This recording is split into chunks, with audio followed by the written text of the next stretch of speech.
No new contract for Austin police officers. All 10 city council members and the mayor voted down what was on the table yesterday, pay increases and more accountability. And now the city wants a new proposal by the end of March. But it remains to be seen if the Police Officers Association in Austin will continue the negotiations. KXAN's Jacqueline Powell breaks down the two main reasons council members said no last night.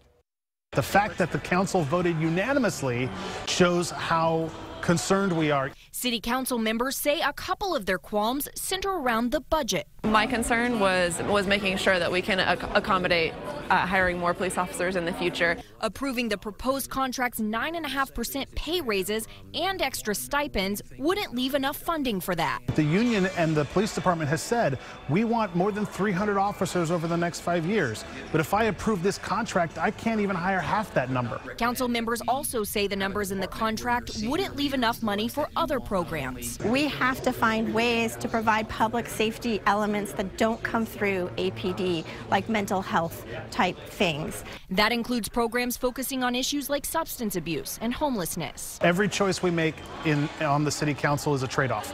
We spend money over here, we can't spend money over there. This department has misused our money. And city leaders worry with the nation's current climate, the contract doesn't offer enough in the way of holding officers accountable when it comes to the complaints process or procedures for officers involved in incidents that require review.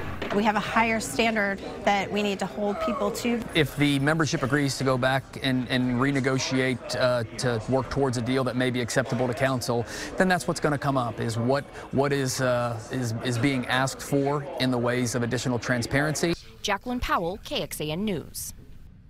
The APA will hold a vote with its members soon. They will decide whether or not they want to move forward with negotiations. If they do, they'll work on a new contract over the next couple of months. If they do not, they'll go back to operating under the state's basic civil service regulations on December 31st. If the police contract is back on the agenda in March, that happens to be a peak time for police overtime. The South by Southwest and other big events, APD says most of its overtime comes from court appearances, staffing big events, and daily duties, forcing them to work late. Earlier this year, a KXAN investigation revealed 5 of APD's employees have raked in more overtime than any other city employee.